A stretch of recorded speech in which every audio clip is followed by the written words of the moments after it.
없었습니다. 그 집회는 계속되었고 그 일이 마지막이었습니다. 이상하게 느껴졌습니다. 불병거를 보았지만 그 병거는 땅으로 내려오지 않았고 우리에게로 오지도 않았습니다. 1년 후에 다시 같은 장소에서 집회를 열었는데 저는 그 환상을 완전히 잊고 있었습니다.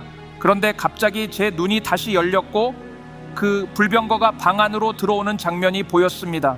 주님께서 제게 말씀하시기를 그분의 백성들이 전에 경험해 본 적 없는 방식으로 하나님을 만나도록 초청하라고 하셨습니다. 많은 사람들이 셋째 하늘로 끌려 올라가는 경험을 하게 되었습니다. 오늘 밤 사두 형제가 가르침을 전하는 동안 저는 다시 불병거를 보았습니다. 여러분, 저는 싱가포르에서 다른 어느 곳보다 불병거의 현현을 많이 목격했습니다. 일부 분들은 지금 무슨 얘기지? 라고 생각하실지도 모릅니다. 약 20분간 이야기했는데요. 들어보세요. 환상은 하나님께서 소통하시는 언어입니다. 여러분은 지금 이 나라에 임한 하나님의 방문을 통해 놀라운 가르침과 전수가 전해지는 것을 들으셨습니다. 하나님은 환상을 통해 말씀하십니다. 성경의 3분의 1은 꿈과 환상을 통해 주어진 것입니다. 그것이 하나님의 음성입니다. 제가 하나님의 말씀을 처음 들었을 때, 그리고 그분께서 저를 부르셔서 믿음을 통해 순간이동의 약속을 어떻게 실천할 수 있는지 가르치도록 하셨을 때 아주 초기 경험 중 하나가 아이다호주의 코들레인에서 일어났습니다. 그곳에서 불병거가 방 안에 들어왔고 저는 전에 한 번도 그런 것을 본 적이 없었습니다. 정말 이상하다고 생각했습니다. 우리가 저녁에 뭘 먹었길래 이런 걸 보고 있는 거지? 라는 생각이 들 정도였습니다. 저는 주님, 저는 아무 말도 하지 않겠습니다. 이게 뭔지도 모르겠어요 라고 말씀드렸습니다. 저는 주님께서 무엇을 전하고자 하시는지에 대한 이해의 틀이 없었습니다. 그래서 잠시 물러서서 좋아요 아버지, 한 걸음씩 가르쳐 주세요. 무엇을 말씀하시려는 겁니까? 이 상황에서 제가 무엇을 해야 합니까? 라고 여쭈었습니다. 그러자 주님께서 네가 보고 있는 것을 사람들에게 나누어라 라고 하셨습니다. 저는 좋아요 라고 생각했습니다. 이해하실지 모르겠지만 15년 전에는 이런 말을 하면 사람들이 이상하게 여겼습니다. 그런데 지금은 여러분 모두가 저와 함께 이 이야기를 듣고 있습니다.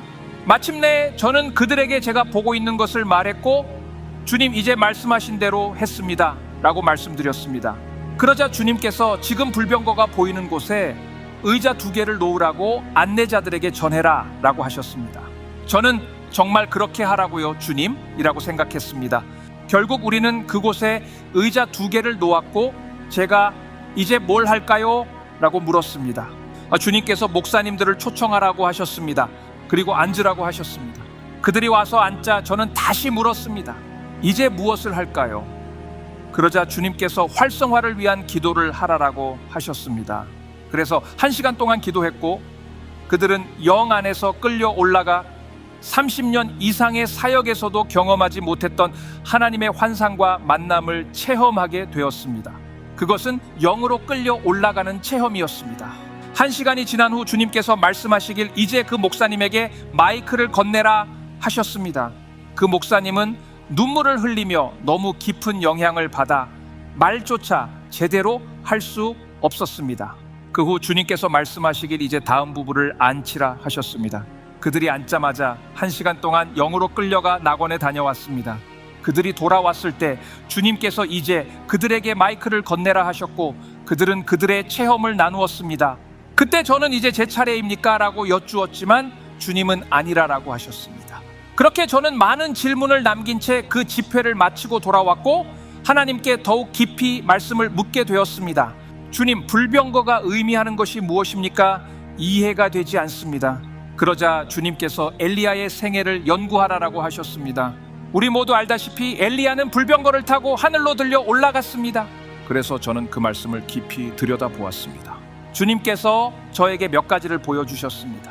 예수님께서 다시 오시기 전에는 엘리야의 영과 권능과 기름 부음을 받은 엘리야 세대가 있을 것입니다. 그들은 주님의 길을 준비할 세대가 될 것입니다. 너무 흥분하지는 마십시오. 엘리야는 누구나 쉽게 기억할 수 있는 성경 이야기 중 하나입니다. 불병거를 탄 엘리야의 이야기가 잘 알려져 있지요. 이 세대는 불병거를 타고 올라가며 활동하는 것을 경험하게 될 것입니다. 유다서 1장 14절은 이렇게 말합니다. 에녹은 아담으로부터 7대 후손이라. 우리는 7째 날과 셋째 날에 대해 이야기했고 에녹은 하나님과 동행하다가 하나님께서 데려가셨습니다. 여러분은 에녹 세대입니다. 왜냐하면 우리는 하나님과 깊은 친밀함 속에서 동행할 것이고 하나님께서 우리를 데려가실 것이기 때문입니다. 이것은 단지 우리가 주님과 영원히 함께하기 위해 집으로 돌아간다는 의미만이 아닙니다. 이것은 우리가 하나님과 그러한 친밀한 동행을 통해서 온 세상의 순간 이동하는 자들로 알려지게 된다는 것을 의미합니다. 순간 눈 깜짝할 사이에 우리는 초자연적으로 순간 이동하게 될 것입니다. 이는 말세의 교회에게 정상적인 일이 될 것입니다. 저는 이런 일이 싱가포르에서 다른 어느 곳보다도 자주 일어나는 것을 봅니다. 아멘. 혹은 오, 이것은 이 나라에 하나님께서 부어주고자 하시는 은혜를 의미합니다. 하나님께서 이 나라가 성우자 역할을 하도록 부르고 계십니다. 이 세대와 이 나라에게 속한 초자연적인 유산이 있습니다. 주님께서는 우리가 그 바통을 받아 형제께서 말씀하신 것처럼 모든 것을 다해 이 경주를 완주하라고 부르고 계십니다. 결승선이 이제 보이기 때문입니다. 그렇다면 우리는 어떻게 행동해야 하겠습니까? 이 부르심에 어떻게 참여해야 하겠습니까? 사두 형제께서 작년에 스포켄에서 우리 집회에 오셨을 때 우리는 함께 놀라운 시간을 보냈습니다. 제가 메릴랜드에 있는 로빈슨 형제님의 교회에서 사역 중이었을 때 호텔 방에서 열린 환상을 보았습니다. 제가 여러분께 말씀드린 적이 있을 겁니다. 여러분 모두 슈퍼맨을 보셨을 텐데요. 클라크 켄트가 셔츠를 열면 큰 S자가 나타나는 장면처럼 제가 그렇게 셔츠를 열어보니 빛나는 영광이 보였습니다. 이 모습이 저에게 두려움을 주었고 저는 시작하려 했지만 주님께서 아니 벗어라 라고 말씀하셨습니다. 그래서 저는 마치 클라크 켄트가 슈퍼맨 복장을 입은 것처럼 제 자신을 벗겨내어 본질을 드러냈습니다. 저는 빛으로 된 존재였고 제 육신은 그 뒤에 앉아있는 낡은 헝겊 같았습니다. 그때 주님께서 저에게 빛에 대해 가르치기 시작하셨습니다. 하나님은 빛이시며 그분 안에는 어둠이 전혀 없으십니다. 하나님 즉 빛이신 창조주는 모든 하위 빛을 지배하십니다. 우리 주위의 모든 것은 하나님께서 빛을 발하시며 말씀하실 때 창조된 것입니다. 그리스도 예수 안에서 하나님의 아들과 딸로서 우리는 자연계라 불리는 낮은 차원의 빛에 대해 같은 권위를 가집니다. 사실 제가 이 이야기를 전한 적이 있나 싶은데 과학자들이 피가 응고된 빛이라는 것을 발견했다는 것을 아십니까? 생명이 피에 있기 때문에 피가 빛으로 되어 있어야 하는데 이는 생명이 빛에 있고 빛이 바로 하나님이기 때문입니다. 그때 주님께서 저에게 빛에 대해 가르치기 시작하셨고 사두 형제님이 오셔서 제게 말씀을 전해주셨습니다. 주님께서 제게 이 부르심과 추구 과정에서 낙심하지 말라, 이제 곧 이루어질 것이다. 빛을 공부하라 라고 말씀하셨습니다. 그것은 정말 놀라운 확신이었습니다. 그렇게 8월 9월이 되었고 그때 엘리야가 저를 방문했습니다. 제가 그에게 무엇 때문에 오셨습니까? 라고 물었더니 그는 죽음을 맛보지 않고 자연계에서 영원으로 들어간 사람으로서 하나님께서 내가 그것이 어떻게 가능한지를 가르치도록 나를 보내셨다라고 하셨습니다. 그 이유가 우리가 마지막 세대이기 때문입니까? 아닙니다. 바로 지금 우리가 그것을 할 수 있기 때문입니다. 그가 말하길 내가 하는 대로 해라라며 손을 내밀었고 그의 손은 빛으로 변했습니다. 그가 해보라고 하니 당신에게는 쉬운 일이겠지라는 생각이 들었습니다. 길게 말하자면 결국 저는 그 깨달음을 얻었고 빛이 되었습니다. 그때부터 그는 저에게 어떻게 내면의 영에 이끌리는 삶을 사는지, 어떻게 육신에 갇히지 않고 자유롭게 사는지를 가르쳐 주셨습니다. 우리는 빛의 존재들입니다. 그리고 방금 이 자리에 앉아있는 동안 주님께서 말씀하시길 다음 과목은 이것이다. 주 예수 그리스도를 입으라 하셨습니다. 로마서 8장에는 주 예수 그리스도로 옷 입으라고 나와 있으며 육신의 정욕을 채울 기회를 주지 말라고 합니다. 이 말씀은 그리스도 안에 깊이 잠기는 것을 뜻합니다. 주님께서 말씀하시길 매일 믿음으로 육신을 벗고 빛의 존재로 서는 훈련을 해왔듯이 이제 주 예수 그리스도를 입으라 하셨습니다. 이 모든 것을 어떻게 해야 할까요? 저는 매일 이 훈련을 하며 이를 실천하고 있습니다. 이는 성경을 이해하는 저의 방식을 변화시켰고 하나님의 더 깊은 계시와 친밀함으로 저를 인도했습니다. 또한 제가 이전에 한 번도 가보지 못했던 천국의 영적 영역으로 들어가는 접근을 허락받게 되었습니다. 하지만 원하는 대로 이것을 할 수 있는 것은 아닙니다. 믿음으로, 에녹은 믿음으로 순간이동했습니다. 마가복음 9장에서 예수님께서 변모하신 산에서의 모습을 보면 그 변화는 순간이동이라는 단어와 같은 의미입니다. 예수님이 빛의 존재로 변모하신 것이며 이 순간이동과 변모는 때려야 뗄 수 없는 같은 뿌리의 단어입니다. 빛의 존재로서 우리는 빛의 속도로 이동할 수 있습니다. 사실 하나님의 빛은 시속 186천마일을 훨씬 초과하며 즉각적입니다. 왜냐하면 하나님은 어디에나 계시기 때문입니다. 이해가 되십니까? 이는 어떤 장애물도 없다는 뜻입니다. 그래서 제가 여쭈었습니다. 아버지, 왜 싱가포르입니까? 하나님께서는 이 나라를 가장 작고 보잘것없는 곳에서 시작하여 이제는 곧 전 세계에 영향을 미치게 될 것입니다. 제가 하나님께 제대로 들었다면 싱가포르가 전에 본 적 없는 방식으로 아시아 태평양 지역의 금융 중심지가 될 것이라고 믿습니다. 그러나 큰 부가 큰 위험을 동반할 수 있다는 것을 기억하십시오. 이는 하나님의 축복이지만 물질주의와 부에 대한 탐욕에 사로잡혀 하나님이 아닌 세상의 부에 집착할 때 이는 저주로 변할 수 있습니다. 이것은 매우 위험한 일입니다. 역사적으로 어떤 나라도 번영의 위험을 오랫동안 성공적으로 헤쳐나간 적이 없으며 결국 물질적 욕망에 굴복하여 몰락했습니다. 그러므로 교회는 진정한 부가 돈이 아니라 하나님과의 관계 속에 있다는 것을 이해해야 합니다. 하나님과 깊은 친밀함 속에서 걷는 이 진정한 부는 수천 년간 볼 수 없었던 것입니다. 저는 13세기의 한 형제를 떠올리게 됩니다. 그 형제는 어린 나이에 하나님을 깊이 사랑했던 마르틴 데 포레스라는 사람이었습니다. 당시에는 일찍부터 직업을 준비해야 생계를 유지할 수 있었기 때문에 그는 약초학과 당시의 의학을 공부하며 의사가 되기 위한 훈련을 시작했습니다. 어머니가 집안일을 위해 폐소를 주면 그는 길에서 구걸하는 사람을 보고 그들에게 그 돈을 주곤 했습니다. 그는 항상 자비의 마음이 끌렸습니다. 그래서 그는 어린 나이에 의사가 되기 위한 인턴십을 포기하고 수도원으로 들어가 수도사들을 섬기기로 했습니다. 수도사는 되지 않았지만 섬기는 일을 했습니다. 가장 위대한 자는 모든 사람의 종이 되기 때문입니다.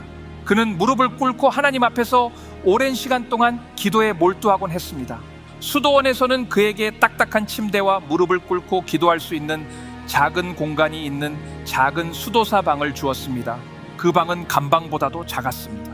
수도사들은 그가 기도에 몰두해 며칠 동안 주변을 완전히 잊고 무릎을 꿇고 있는 모습을 보곤 했습니다. 나중에는 그가 공중에 떠오른 채 하나님께 깊이 기도하고 있는 모습을 보기도 했습니다. 그래서 사람들은 그를 떠오르는 수도사라고 부르기 시작했습니다. 중력조차 그를 붙들지 못했습니다. 우리는 역사 속의 많은 사람들처럼 하나님과의 친밀함을 통해 기도에서 오는 신비를 발견하지 못했습니다. 교회가 더 이상 기도의 집이 아니기 때문입니다. 온갖 프로그램을 열면 많은 사람들이 참여하지만 기도회를 연다고 하면 거의 참여하지 않지요. 사람들이 그것을 지루하다고 생각하기 때문입니다.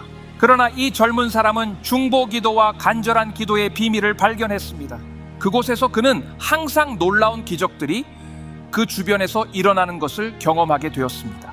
어느 날 수도원에서 무거운 종을 종탑으로 끌어올리려고 줄을 당기고 있었는데 줄이 미끄러지면서 종이 떨어지기 시작했습니다. 그는 상황을 보고 있었고 주목받는 것을 좋아하지 않았지만 큰 사고가 날 순간이었기 때문에 공중으로 날아올라 그리고 그는 공중으로 날아올라 그 종을 붙잡고 종탑에 걸었습니다. 이 이야기는 문서화된 역사입니다. 성경에 그런 것이 어디 있느냐고 묻는다면 예수님께서 구름을 타고 올라가신 것을 기억하셔야 합니다. 그리고 예수님께서 하신 말씀도 떠올려 보세요. 내가 하는 일을 너희도 할 수 있다라는 말이 익숙하지 않으신가요? 믿는 자에게는 불가능한 일이 없다고 하셨습니다. 마르틴 데 포레스는 세상을 순간 이동하곤 했습니다. 어느 날 한 스페인 선원이 페루의 마을 거리를 걷다가 그를 보고 스페인에서 당신을 봤어요 라고 외쳤습니다. 하지만 그는 그런 기적으로 알려지기를 원하지 않았습니다. 그는 오직 하나님의 비밀 요원으로 활동하길 원했기 때문입니다. 어느 날 마르틴이 기도에 빠져 중요한 자리에 참석하지 못했을 때 한 젊은 수도사가 그가 방에 있나요? 라는 질문을 받고 아니요, 아마 다른 곳에 있을 겁니다 라고 답했습니다. 그는 마르틴을 감싸주려 했지만 마르틴의 영적인 상태를 전혀 이해하지 못했던 것입니다. 그래서 그들이 그의 방을 확인했지만 마르티는 보이지 않았습니다. 그는 하나님 안에 너무 깊이 몰입하여 다른 존재의 영역으로 녹아들고 있었습니다.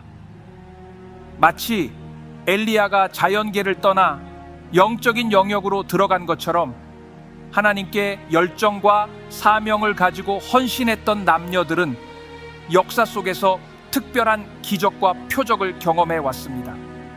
그런데 이제 우리는 하나님께서 마지막 시대를 위해 숨겨두셨던 신비를 열고 계시는 세대에 살고 있습니다. 그는 우리가 더 깊은 부르심에 나아가도록 인도하고 계십니다. 하나님께서 이를 신속히 이루시는 방법 중 일부는 예수님께서 전 세계에 직접 나타나셔서 내가 길이요 진리요 생명이다, 나는 메시아다, 나를 따르라 라고 말씀하시는 것입니다. 그리고 많은 이들이 그분을 따르고 있습니다. 이것은 놀라운 일입니다. 그러나 우리에게도 은혜와 자비로 그분의 사명에 동참할 기회를 주셨습니다. 사실상 하나님께서는 우리를 필요로 하시지 않으십니다. 예전에는 우리가 복음을 전하지 않으면 그들은 구원받지 못한다고 자주 들었지만 주님께서 직접 나타나시어 그들이 갑자기 구원받는다면 누가 전한 셈일까요? 바로 하나님 그분 자신이신 말씀입니다. 이는 은혜입니다. 하나님께서 우리에게 주신 기회로 그의 말씀과 진리를 나누고 다른 이들이 빛의 왕국으로 나아오게 하는 특권입니다. 그러나 우리는 이를 과제나 일, 짐으로 여기는 경향이 있습니다. 실상은 특권이며 하나님의 자비입니다. 솔직히 말해 그분은 우리를 필요로 하지 않지만 우리를 사랑하시기에 우리를 초대하십니다. 싱가포르요, 하나님께서 이 나라에서 전에 없던 놀라운 일을 이루시길 원하십니다.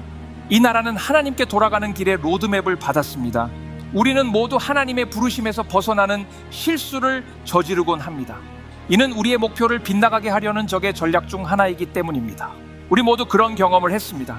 그래서 우리는 아버지, 제가 돌아가겠습니다 라고 회개하며 이를 통해 방향을 바로잡는 것입니다.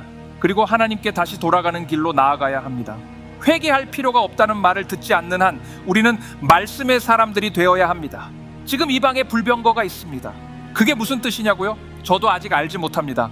오늘 이 이야기를 나눌 계획도 없었지만 저는 확신합니다.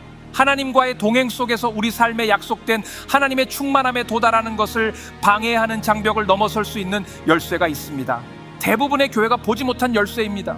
역대하 20장 1절에서는 이 일 후에라고 시작됩니다. 그 일이 무엇이냐면 여호사밧 왕의 이야기입니다. 여호사밧은 그의 아버지 아사의 죽음 이후 유다 왕이 되었고 유다를 변혁하여 하나님에게서 멀어진 상태에서 돌아오게 하려고 노력했습니다. 그는 이스라엘 백성들에게 다시 돌아가서 중심을 잡아야 한다고 강조하며 하나님의 말씀을 중심에 두고 나아갔습니다. 마귀는 이런 것을 싫어합니다. 무엇이 마귀를 화나게 하는지 아는 것은 기쁨이 됩니다. 저는 마귀를 기쁘게 하고 싶지 않습니다. 여러분도 마찬가지겠지요? 여호사밧이 백성에게 하나님께 돌아가야 한다고 외쳤을 때 모압과 암몬, 그리고 암몬 족속 외에 다른 무리들이 여호사밧을 치러 왔습니다. 주님께서는 우리가 하나님의 말씀의 중심으로 돌아가려 할 때 마귀는 그것을 방해하려 한다라고 하셨습니다. 이와 같은 부르심은 마귀의 주목을 끌기도 합니다. 마귀는 이들이 잠에서 깨어나고 있어라고 느끼며 우리의 영적 깨달음과 사명을 인식하고 있습니다. 그때 백성들이 여호사밧에게 다가와 큰 무리가 바다 건너 시리아에서 우리에게로 오고 있다라고 했습니다. 여호사밧은 두려워하며 하나님을 찾기로 결심했고 유다 전역에 금식을 선포했습니다. 그래서 유다 백성은 하나님께 도움을 구하기 위해 모였고 각 도시에서 하나님을 찾기 위해 몰려들었습니다. 우리가 하나님의 뜻에 따라 살기 시작할 때마다 적은 이를 방해하려고 합니다. 사실상 하나님께 돌아가고 있다는 증거이기도 합니다. 적은 일을 막기 위해 모든 수단을 동원할 것입니다. 저는 물러서지 않습니다. 왜냐하면 이미 승리를 거두었다는 것을 알기 때문입니다. 예수님께서 승리를 유지하라고 하셨지 다시 승리하라고 하시지 않으셨습니다. 마귀는 항상 우리에게 네 과거를 봐라, 이런 일이 있었잖아라며 속삭입니다. 그때 우리는 마귀에게 너의 미래에 대해 이야기해 주겠다고 대답해야 합니다. 여호사밧은 하나님의 눈에 옳은 일을 백성들에게 가르치기 시작했습니다. 모압은 편안함을 의미하는데 교회는 너무 오랫동안 모압처럼 안주해 왔습니다. 경계에 서서 기도하지 않고 뒤로 물러서서 모든 것이 잘 되리라 생각하며 안주해 왔습니다. 하지만 적의 전략 중 하나는 뒤로 물러서서 우리가 모든 것이 괜찮다고 느끼게 한 뒤 치명적인 공격을 가하는 것입니다. 안모는 사람들을 의미합니다. 주님을 바라보는 대신 사람들에게 시선을 빼앗기면 낙심하거나 방해받게 됩니다. 역대하 20장 2절에서 어떤 사람들이 여호사밧에게 와서 큰 무리가 당신을 치러 오고 있습니다 라고 전했습니다. 형제여, 격려해 주셔서 감사합니다. 마귀가 당신을 노리고 있군요 라는 말처럼 들렸습니다. 겁이 나는 소식이지요. 두려움은 마귀의 전략 중 하나로, 만약 마귀가 당신을 두려움에 빠뜨려 그 상태에 가둬둘 수 있다면 이미 패배한 셈입니다. 여호사밧은 잠시 두려움에 휩싸였지만 이내 정신을 차리고 우리는 금식하며 기도할 것이다. 마귀가 우리에게 두려움을 심지 못하도록 하자라고 말했습니다. 여호사밧과 그의 도시 주변 산과 언덕에는 그들을 파괴하려는 많은 나라들이 몰려 있었습니다. 하지만 그들은 금식하고 기도했습니다. 여호사밧은 하나님을 찾기로 결심했습니다. 여호사밧은 하나님께 집중했습니다. 즉, 움직이지 않는 고정된 위치에 서기로 한 것입니다. 사두 형제의 말처럼 가장 나쁜 경우는 감옥에 가는 것일지도 모르지만 최악의 경우는 사실 천국으로 가는 것일 뿐입니다. 결국 금식과 기도로 하나님을 찾는 일이 천국에 가는 것과 같은데 무엇을 잃을 게 있겠습니까? 매일 하나님께 고정된 시선을 두는 것이 중요합니다. 여호사밧이 하나님께 시선을 고정했을 때 심지어 여러 군대와 나라들이 자신을 향해 오는 것조차 하나님과 비교했을 때는 작아 보였습니다. 저는 하나님의 보좌 앞에서 가졌던 천국의 한 장면을 통해 하나님의 크기를 설명드리겠습니다. 상상해 보십시오. 20만 마일 높이와 20만 마일 너비의 보좌 앞에 지구가 있는데 이는 그의 발판으로 둘레가 겨우 3만 마일에 불과합니다. 우리는 정말 크신 하나님을 섬기고 있습니다. 그 하나님께 시선을 고정하면 이 세상이나 마귀가 우리에게 던지는 어떤 것도 비교할 수 없습니다. 그분은 크신 하나님이시며 우리의 문제나 실수보다도 더 크신 분입니다. 그래서 여호사밧은 금식을 선포했고 유다 전체가 금식하며 기도했습니다. 그의 기도의 끝부분에서 여호사밧은 이렇게 말했습니다. 우리는 우리에게 오는 이 큰 무리에 대항할 능력이 없고 무엇을 해야 할지 모르겠습니다. 하지만 우리의 눈은 주를 바라봅니다. 예수님도 비슷한 말을 하셨습니다. 나는 내 스스로 아무것도 할 수 없다. 이것이 바로 진정한 예배입니다. 하나님, 우리는 아무것도 할 수 없습니다. 도와주십시오. 이것이 예배입니다. 왜냐하면 우리는 하나님을 인정하는 것이기 때문입니다. 이와 같은 상황에서 우리는 아래를 바라보기 쉽지만 아래를 보면 우울해지고 시야가 왜곡됩니다. 우리는 우리의 상황을 통해 하나님을 보려 하지만 그러면 하나님을 잘못 인식하게 됩니다. 공격을 받을 때 외부를 바라보면 보이는 것은 적뿐입니다. 아래를 보면 우울해지고 외부를 보면 낙심하게 됩니다. 그러나 위를 보면 승리가 있습니다. 좋은 소식은 저기 결코 우리의 근원을 차단할 수 없다는 것입니다. 저는 하나님의 음성을 명확히 듣는데 어려움을 겪은 적이 있습니다. 그 이유는 제가 하나님의 음성을 듣는 능력에 신뢰를 두었기 때문입니다. 어느 날 하나님께서 말씀하시길 그만해라. 저는 그 말을 분명히 들었지요. 하나님께서는 네가 듣는 능력에 신뢰를 두지 말고 내가 말할 때 네가 들을 수밖에 없을 정도로 명확하게 전할 수 있는 내 능력에 신뢰를 두어라 라고 하셨습니다. 하나님께서 말씀하실 때 하늘과 땅이 흔들리며 모든 창조물이 그분의 음성을 듣습니다. 그분이 말씀하실 때 들을 수 있도록 말할 능력이 그분에게 있음을 믿으라고 하셨습니다. 저는 예, 주님이라고 대답했고 그날 제 삶이 바뀌었습니다. 그 후 하나님의 음성을 훨씬 명확하게 들을 수 있었습니다.